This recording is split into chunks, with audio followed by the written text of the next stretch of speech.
Hey guys, Brockshot here, picking back up where we left off with the Holy Bible, King James Version, the book of the prophet Jeremiah, chapter 18. The word which came to Jeremiah from the Lord, saying, Arise and go down to the potter's house, and there I will cause thee to hear my words.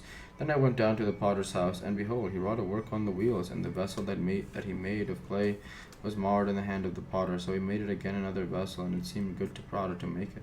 Then the word of the Lord came to me, saying, O house of Israel, cannot I do with you as this potter, saith the Lord? Behold, as the clay in the potter's hand, so are ye in mine hand, O house of Israel. At what instant shall I speak concerning a nation and concerning a kingdom, to pluck up and to pull one down, and to destroy it? If that nation against whom I have pronounced turned from their evil, I will repent of the evil that I thought to do unto them. And at what instant I shall speak concerning a nation, and concerning a kingdom, to build and to plant? If it to do evil in my sight, that obey not my voice, then I will repent of the good, wherewith I said I would benefit them. Now therefore go, speak to the men of Judah, and to the inhabitants of Jerusalem, saying, Thus saith the Lord, Behold, I frame evil against you, and devise a device against you. Return ye now every one from his evil way, and make your ways and your doings good. And they said, There is no hope, but we will walk after our own devices, and we will every one do the imagination of his evil heart. Therefore thus saith the Lord, Ask me now among the heathen, who hath heard such things. A virgin of Israel hath done a very horrible thing. Will a man leave the snow of Lebanon, which cometh from the rock of the field?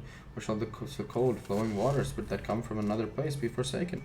Because my people hath forgotten me, they have bared incense to vanity, and they have caused them to stumble in their ways, from the ancient paths to walk in paths, and a way not cast out, to make their land desolate and perpetual hissing, and every one that passeth thereby shall be astonished and wag his head.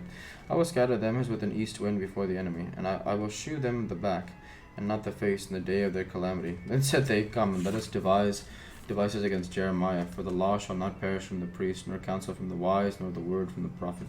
Come, and let us smite him with the tongue, and let us not give heed to any of his words. Give heed to me, O Lord, and hearken to the voice of them that contend with me.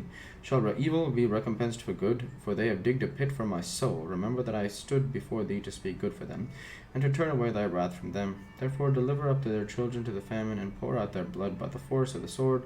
And let their wives be bereaved of their children, and be widows, and let their men be put to death, let their young men be slain by the sword in battle.